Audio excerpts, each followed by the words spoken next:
Welcome to the Blue White Breakdown, presented by PennLive. I'm John McGonigal, Max Ralph.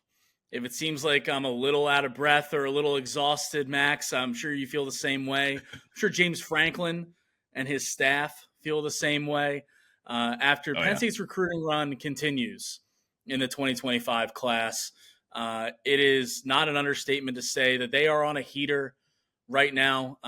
hmm One of the big winners of the month of June as we record this on Monday, July 1st, a few days away from July 4th, and which promises to be a fun weekend. Maybe more fireworks than what's going off in the sky, Max. Maybe a little bit, a couple more recruits coming in, possibly. But hmm there have been plenty of fireworks so far already. How are you doing, bud? I'm doing well. Good to see you over the camera here. We had some fun last week at the company golf outing, and of course, I don't know how much fun we really had. We played pretty poorly, but We did. We did. it was good to get together. and Safe to say, right after that round, I think it was the next day or two, I went to the range and, oh and yeah, had to work on some things for sure. that's on my list tonight. Gotta take care of a few things first, but we're gonna get there. But yeah, doing well. The recruiting has been hectic for sure. If you've missed any of it, we're gonna catch you up here today. And you're right about the fourth. Every year never ceases. There are going to be commitments on the fourth or on 4th of July weekend. So get ready because there's probably more coming. Max, I'm taking a boat out on Saturday, so Okay.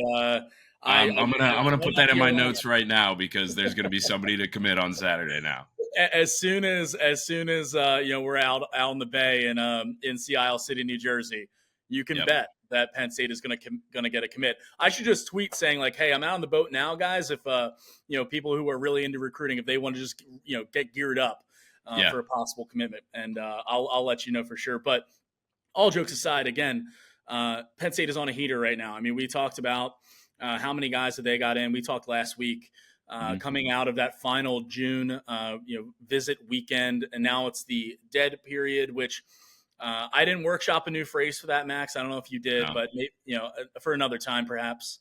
You know, I think the best term is actually one that the NCAA uses for different periods. They have a quiet period that goes on in the winter. I feel like this is more of a quiet period than a dead period, but we'll keep working on it. Yeah, we'll keep workshopping it. But in the meantime, since we recorded, Penn State nabbed a few more because hmm why not? Yeah. You know, literally when we were driving up well, for me, I guess I was driving up and over to Harrisburg from the Philly area. You were coming down from State College for last Tuesday's golf outing that PennLive was a part of. And as that happened, of course, Troy Hoon. I'm Do you going have with Hun, but Hun? could be wrong. Either way, four-star quarterback from California in the 2026 class. So last week we talked a lot about the 2025 class. We're still going to talk about the 2025 class today, but quarterback, big position, big player coming in from California. Figured we'd start with the 2026 edition there, joining Messiah Mickens, the Harrisburg-based running back in that class. And Troy, it's an interesting one because look, they have the quarterbacks that they have already on the roster. They've got Beckham Kritza committed to the 2025 class. Malik Washington just committed to Maryland. I believe that was over the weekend in the 25 class. So that was one guy that maybe if Penn State was going to bring in and have a two quarterback class, it might have been him, but it won't be. And I think that they're very comfortable. I think they made that clear that they're pretty comfortable with this being a one quarterback class, at least for now in 2025. And so they add Troy into the 2026 class. And Max, from what from what you've seen, what stands out about Troy Hun to you? Yeah, this has been a crazy class so far with 2026 quarterbacks because the dominoes just keep falling. First, it was, oh God, I think Diabell was in Diabell there to somewhere. Texas. Yeah, Diabell was a guy who Penn State was looking at really closely. Yep. And we thought maybe he had a shot to come here. And then he commits to Texas, not necessarily out of the blue, but it was maybe sooner than some people would have thought. There was even a time where I think some people thought Troy Hun might have been going to Texas. So this has been a crazy stretch for 2026 quarterbacks, but to see Troy Hun end up with Penn State, I think you got to be really happy because they had their eyes on a bunch of those top 2026 quarterbacks right now. Like we said, Bell, Hun was up there. There are others too who they were planning on getting visits from. But to get this commitment locked in is really important because we've seen in the past with other recruiting classes, once you have one or two guys, big names added into the class, that just starts a domino effect in the fact that they start recruiting other guys. So if you have one of these top quarterbacks committed in the class, it really opens up what you can do on the receiver market, tight end, running back. Offensive guys want to come play with other top offensive guys, right? So to be able to get this win, number one, I think it's a good recruiting win for Penn State because, again, they've gone into California, a rarer spot that is maybe starting to become more common for James Franklin. And they've also been able to secure that position of need and do it with a big name who is going to end up in the top 10 of these 2026 quarterbacks in all likelihood.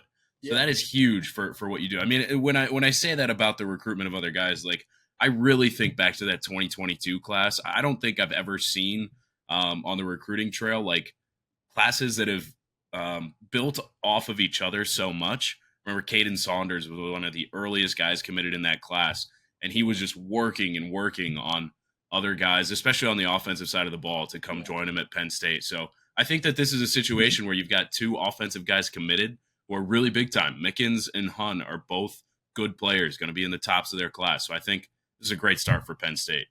Yeah, and you mentioned California maybe becoming more common for Penn State. Worth mentioning in the 2025 class.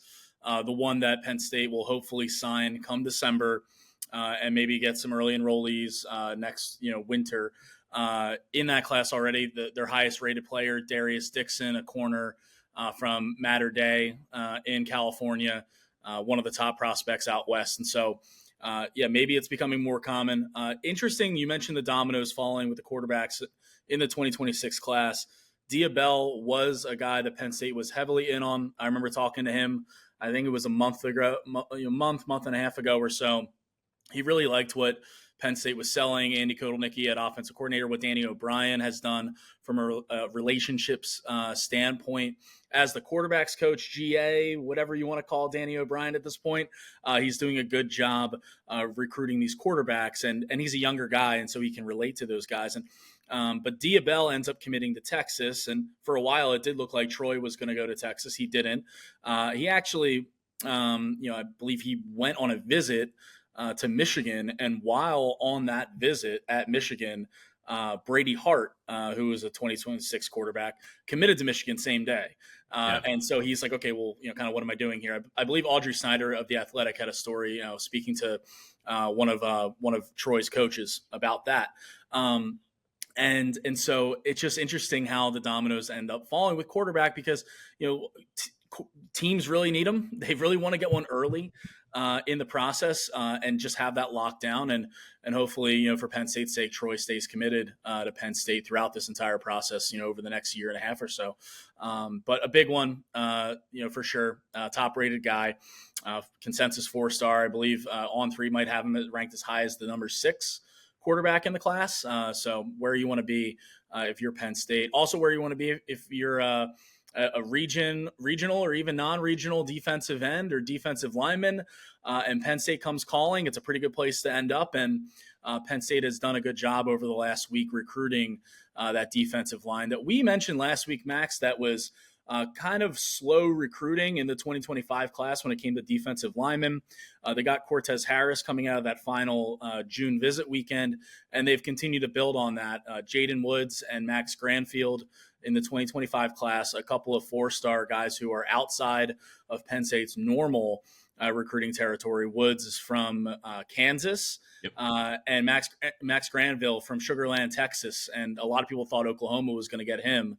So a bit of a steal for Deion Barnes and the rest of the staff there. But a couple of really good additions, again, to a 2025 class that ranks firmly now inside the top 10 nationally now, Max. Yeah, I've gotten the chance to dive in, a little bit deeper on 2 of those 3 guys so far. Max Granville, last week I threw together a little film review piece. You can go check that out on PennLive on him. It was good stuff. Yeah, any subscribers, and go check it out. If your listeners not subscribers yet, subscribe to PennLive and read our stuff. And Max's film breakdown was really good there. Yeah, absolutely, and that's a new thing that I'm trying out. I'm actually in the process of throwing one together on another commit who we'll talk about in a little bit, Jeff Exenor. So that's a new thing for me. If you've got any comments on how it looks, please send them my way. But yeah, so the film on Max Granville, I mean, it's a good watch. It's a fun watch because the kid is his size speaks for itself. You know, he's 6'2", 6'3". Low 200s right now. He'll obviously add to that when he gets to college, but he plays both sides of the ball right now. He's a D end and kind of a tight end receiver combo. He's got great speed for a D end, man. He gets off the ball great. And on offense, I mean, heck, he makes some great catches contested out there. But the thing that I really loved in his film is just how smart he is as a defensive end. You know, he's great at closing gaps when he's unblocked. He's great at reading the quarterback's eyes, knowing having an internal clock when he's got to reach up and bat a pass down. There's some things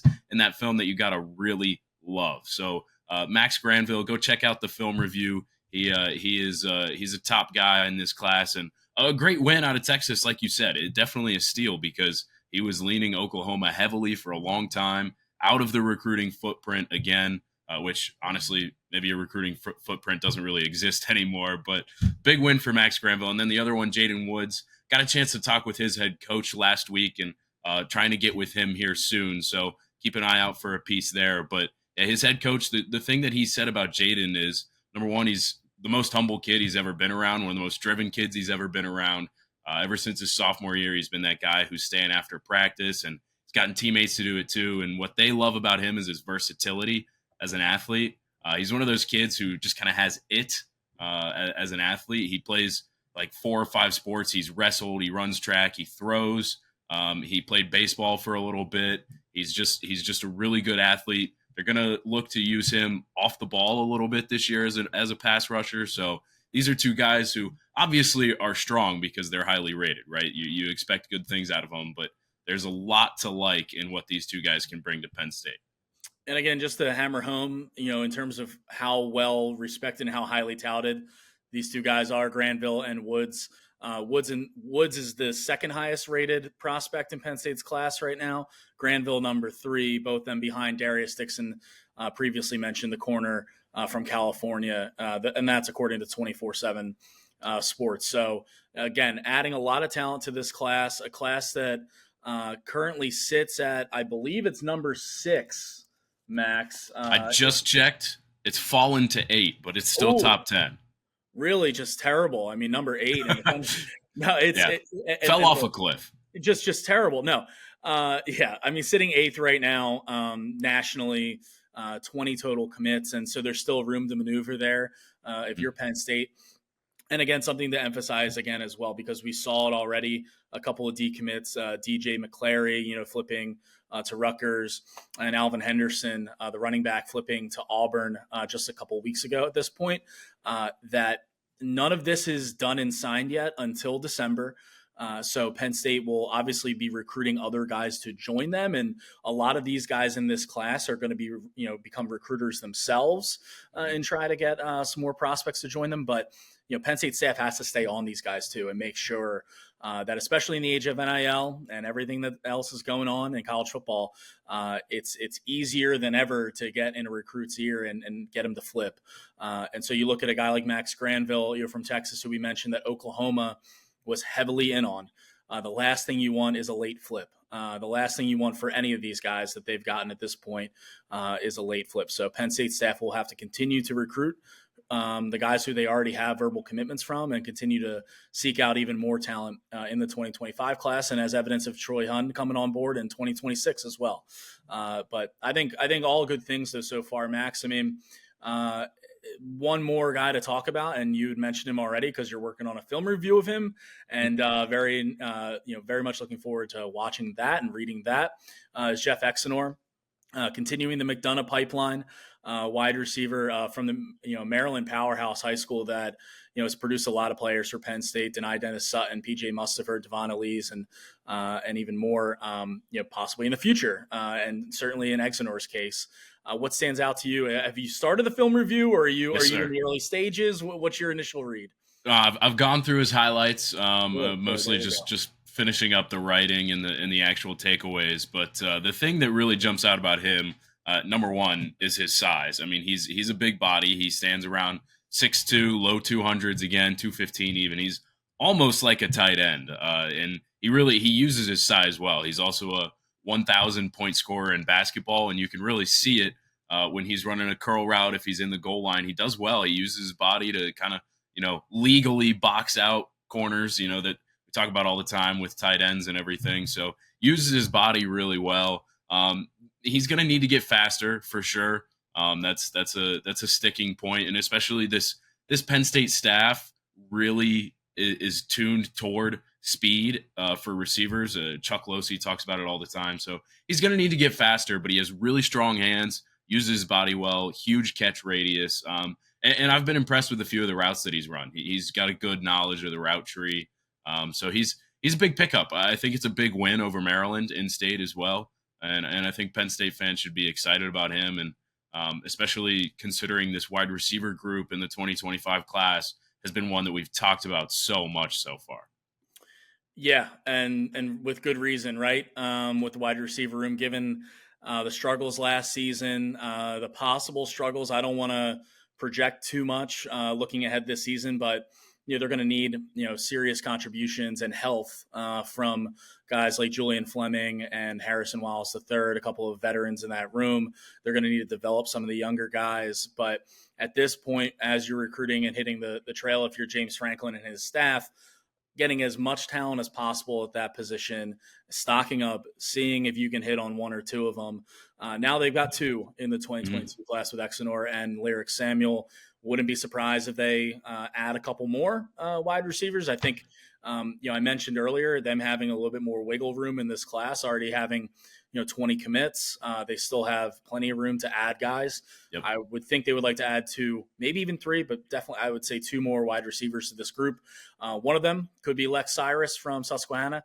We've mentioned him before on this podcast. I don't believe he has an announcement date out yet, Max, unless I'm not that I'm aware of. No. But it's just something to keep an eye on. We talk about speed, one of the fastest dudes, not only in the state, but in the country, specifically at wide receiver. So something to keep an eye on in the days and weeks to come. Max, anything else on the recruiting front you want to hit on? Anything else any loose ends? Yeah, I'll just throw out some names to keep an eye on through the next month that don't necessarily have commitment dates yet, but are definitely guys Penn State's looking to add. They did just miss out on Corey Sims, another wide receiver who committed on Sunday to USC. There's another guy, Matthew Outen, who took an official visit at receiver. He's certainly leaning toward Virginia Tech, according to anything you can find online right now, but he commits today. We're recording this Monday, so by the time you listen to this, we'll know his destination. And then a couple other receivers, Kobe Howard and Lex Cyrus, you picked him up. Nashawn Montgomery is a guy they had on campus. There were a ton of receivers on campus, but those are some top guys. Taz Williams Jr. as well, a Pittsburgh area guy who actually is moved out to Texas. He's really being pushed for hard by the staff, and the current commits are pushing for Taz hard. On the defensive line, we mentioned the floodgates kind of coming out there. Two defensive tackles to keep an eye on, Jarquez Carter and Randy Adarica. Those two guys out of Florida are both seemingly getting closer to a decision with Penn State, at least near the top of that list. So there's still going to be some fireworks, like you said. And certainly, it's not a position we've talked about a lot, and I'm not too aware of names out there, but this class is pretty light on offensive line at the moment. So there's going to be movement. Just keep your eyes out. Yeah. Max, I can just see it now. Taz Williams commits to Penn State, develops into a good receiver, and then Nittanyville, has those banners for the players, and it's just going to be like the Tasmanian Devil, and with Taz on there. I can see that. Maybe that's been in Penn State's recruiting pitch.